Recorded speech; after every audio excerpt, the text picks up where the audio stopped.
Okay. Whoops. Okay, we're back. This is part 2 of the controls tutorial. A few things I wanted to mention that I probably forgot the first time over. So you're going to spend most of your time in gun mode, where you're choosing your gun and running around and shooting it, and maybe switching to your pickaxe to knock down a wall or something.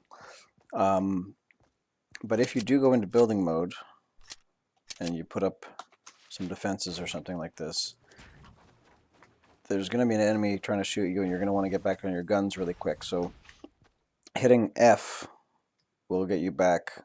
I usually press F twice, because from here it'll go back to the harvesting tool and then to the gun I was on.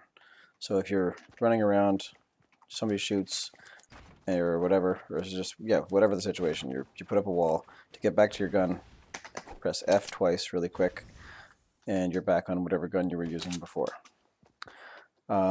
Speaking of guns, looking at the lower right again, so we've got those 5 guns, and the numbers you're seeing there in the actual blue squares. Side note, you'll see different colors. The colors have a relationship with how powerful the gun is. You get the same gun in different versions, like there'll be a gray machine gun and a green one and a blue one and a purple one and an orange one, and in that order the same gun just gets more powerful. So that won't matter too much. Anyway, so yeah, so the numbers you're seeing, on this number 1 sniper gun here, we see 12, and then on the left of the harvesting tool, you'll see 1/11. So you've got 1 in the gun and 11 in reserve. In the submachine gun, it holds 30 at a time, so we've got 36 in total. 30 in the gun and 6 left over. 22. The assault rifle can actually hold 30, or 25. 20, depending on, some of them are 20, 25, 30. Rocket launcher only 1 at a time, and you can only carry something like 12 rockets, and 8 in the tactical shotgun. And then, so yeah, each weapon has a size of magazine, and then you've got your inventory.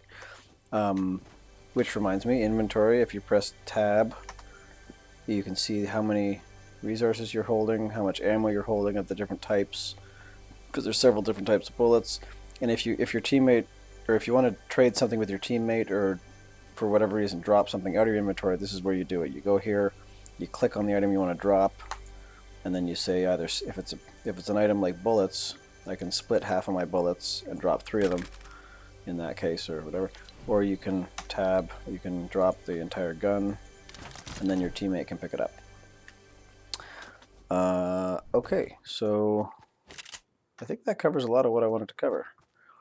I'm going to pause there. I can cut out if I need to. Let me think.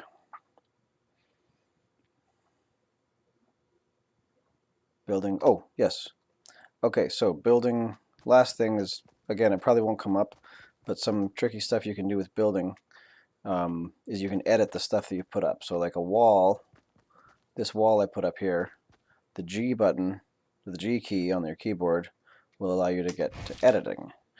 And so from this grid, you can pick to remove some of the squares, and then you'll have to press G. I think there's settings to either lock it in immediately, or you can be forced to confirm your selection.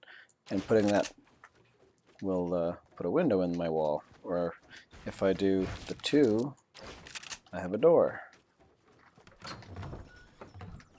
Or I can get rid of that door, and I can put a window, or 2 windows. Or I can make a diagonal wall that way, and I can put that one that way, and I can do that one that way.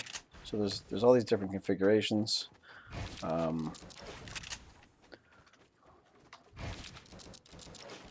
Whoops. Do a low wall, and then again, nice and complicated with the stairs. You can do all kinds of, if you're really good at it, you can do, spiral staircase kind of thing. And those pyramids I showed you earlier, those are the trickiest. You can make these sort of little triangular covers, or you can whoops, do a sort of a more complicated shapes with those. Anyway, but that won't come up very much. Oh, and sorry, one more I should mention though is with these floors you can cut out a part of your floor, or you can cut out half or 3 parts of the floor. And you may be noticing as I do this that there's not a lot of physics involved. Something like a huge ramp like this, it doesn't need to be supported properly by any means. It does need to be anchored at the base by some connection, and that's all you need. So like this big ramp is floating in space. If I knock out the bottom of it, the rest of it will disintegrate. But otherwise, there's pretty much no limits. You can put them all over the place. Okay, so that's building. We've talked about guns. We've talked about, so yeah, building mode, gun mode. Oh, whoops, that was by accident. But there's the emote, the dances. Dances are more specifically called emotes. And so if you press your B key, I think you have to hold it now. You get your choice of the ones that are configured in the lot, and you can roll the mouse wheel to get these different pages. And you probably don't have as many to choose from as I do, but the default dance is this one, and you might have 1 or 2 more, but probably not much to choose from. But yeah, so this is where you get to that. You do your dance, and so in the game, there's lots of different ones.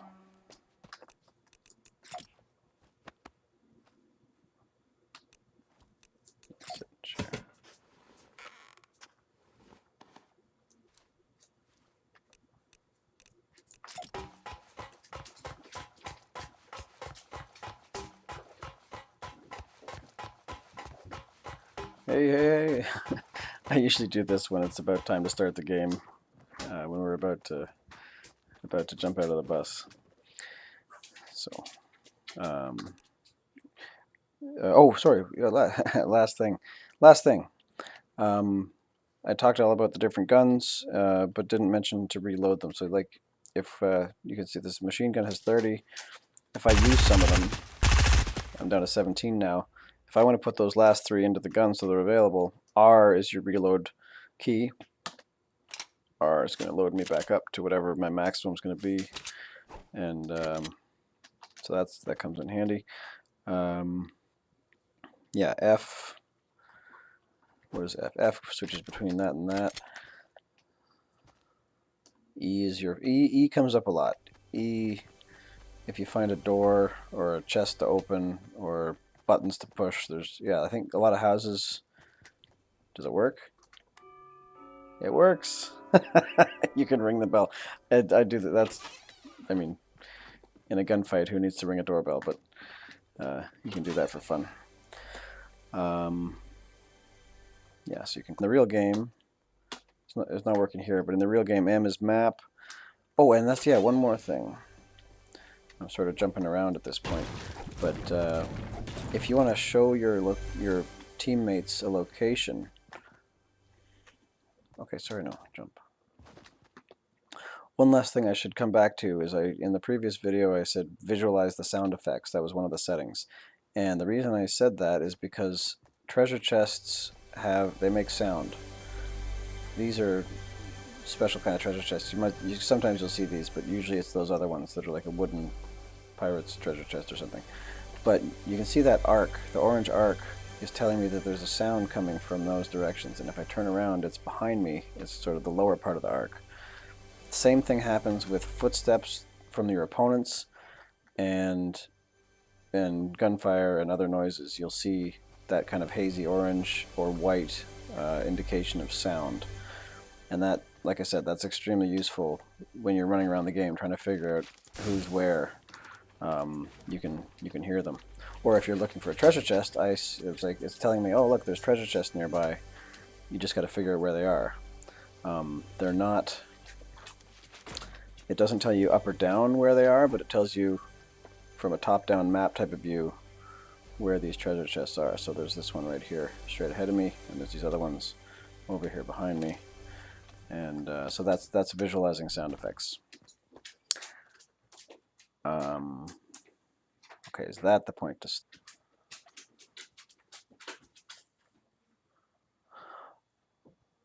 Oh yeah, and the last point again. I think we've might have mentioned the map before, but on the real game, you've got quite a big map, and if you're playing with a squad, you want to show them where you are or where you want to go. You want to ping a location, so you can either look at where you want to go, and press the. I think you got to check your keyboard settings. In my case, it's P. It might be your middle mouse wheel pressing like a button, or there's in settings keyboard under communication ping/place marker. I've done it as the tilde and the P button. I think on your setup it might be something else, but that puts a spot on the map that your teammates can see, so you can know where to go. And that comes in handy at the beginning, especially when you're jumping out of the bus, so you can all go to the same spot. You go to the map, and yeah, so besides doing the ping, you can also press M to get to map, and then left click.